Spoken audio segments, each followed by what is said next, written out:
So for this week's daily problem, I picked one problem that will ask you to show some chain rule and some product rule. So this one, even though it's just a single problem, it's going to take some time. So let's do this one together. I think I created about 12 or 14 different problems. So if you randomly get this exact problem, then today's your lucky day.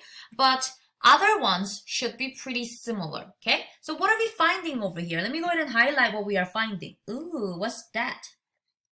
They want you to find the second derivative of y. The second derivative of y with respect to x. And I'm looking at y. So basically we're find y double prime, okay? So let's start with y prime first. Let's start with the first derivative. So I'm going to say y equals, or y prime equals, using the chain rule, let's bring that 5 in, to the front.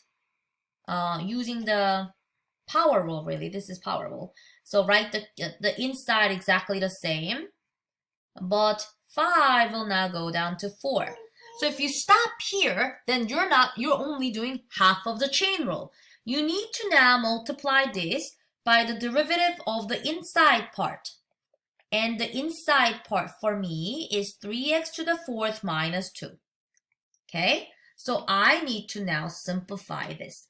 So y prime is, the first part is just waiting. I'm going to copy this down exactly the same.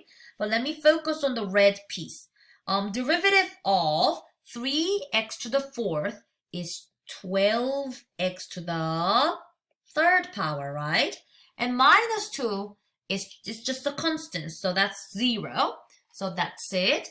How about now we multiply 5 by 12x to the 3rd power. So y prime is equal to 5 times 12 is 60. And x to the 3rd power, so that's one term. And that is getting multiplied by 3x to the 4th minus 2 raised to the 4th power. So we are done finding the first derivative. We found the first derivative.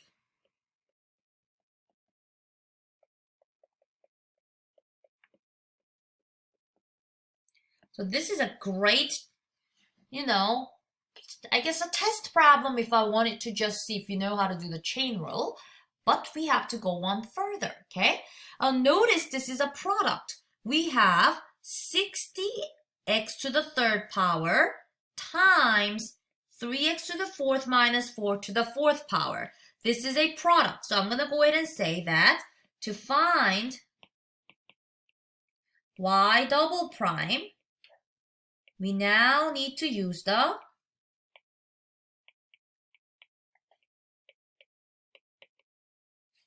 product rule. Why do we need to use the product?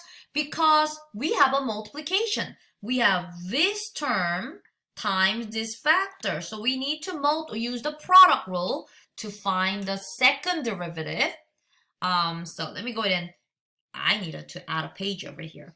So let me add a page after this. Click on add page. All right, there is my new page. So let me label all my pieces, okay? So what I mean by F is the first piece of the multiplication, which is 60x cubed. 60x cubed. Derivative of 60x cubed is 180 x to the 2nd power, right? And what I mean by G is the second piece of the multiplication or the product, which is 3x to the 4th minus 2 to the 4th power. This is it, right? Now it's going to take us some room to find the derivative of this. Let's find the G prime. Here we will have to use the chain rule to find G prime because we have an inside function and the outside function of u to the 4th power. So that will be 4 times 3x to the 4th minus 2 stays exactly the same. And this 4 will go down to 3. We multiply this by the derivative of the inside part.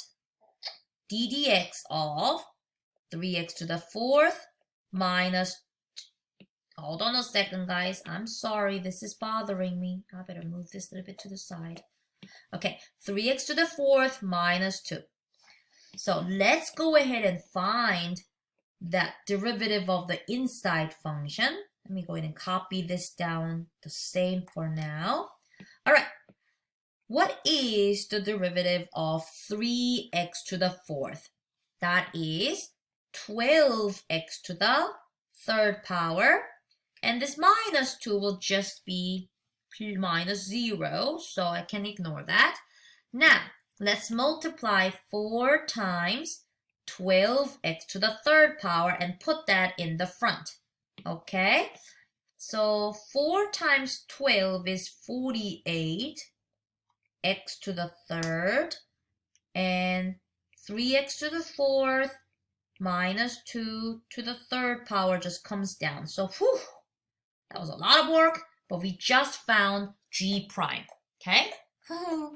Now, we did all this work so that we could find the second derivative. Let me go ahead and write down the product rule over here, okay? What is the product rule? Product rule is first times the derivative of the second plus second times the derivative of the first. So we're going to use this product rule to find y double prime. You ready? So let's go ahead and write the first, the f first. What is f? F is 60x to the 3rd power. So write down 60x to the 3rd power first. And then let's go and write down the next term, what is g prime. G prime is what we spent some time to figure out. That is a 48x to the 3rd power times, that's binomial cubed. So let me write that down next to my 60x to the 3rd power. So I'll draw a parenthesis, put 48x to the 3rd. I'll close the parenthesis and write 3x to the 4th minus 2 raised to the 3rd power. We're not done, right? We just did the orange times green. I now need to do the plus sign and go grab that g. What is g? G is that power, that binomial raised to the 4th power. Maybe I'll make this into an extra credit for you because you guys have many daily problems from this first unit. Yeah, I'll make this into a more extra credit. All right, and then what? I need to multiply this by the derivative of the first. And f prime is simply 180x squared. 180x squared. We're actually done, but then, this point on will just be about simplifying some terms. But I hope you clearly see all my product rule pieces. Okay, so these two are multiplied. So this one was my f, and my g prime was a little bit longer, but that was g prime. So that was product rule. Let's keep going. Let's simplify a little bit further for our y double prime. I will go ahead and, what can we do? There's several things we can do. Let me go ahead and multiply 60 times 48, and that gave me 2880. And how many x's? X to the 6th power, right? And then I'll have my 3x to the 4th minus 2 raised to the 3rd power. And I can just write 180x squared first and write down 3x to the 4th minus 2 to the 4th power. But I can go further, don't you think? I'll be fine with you leaving it in this format. I actually like this as is. But if you want to go on, we can go on. All right, hold on. I can factor out these. You see they're same looking factors, right? This has 3, this has 4. So I will take out the greatest common factor of that binomial cubed, okay?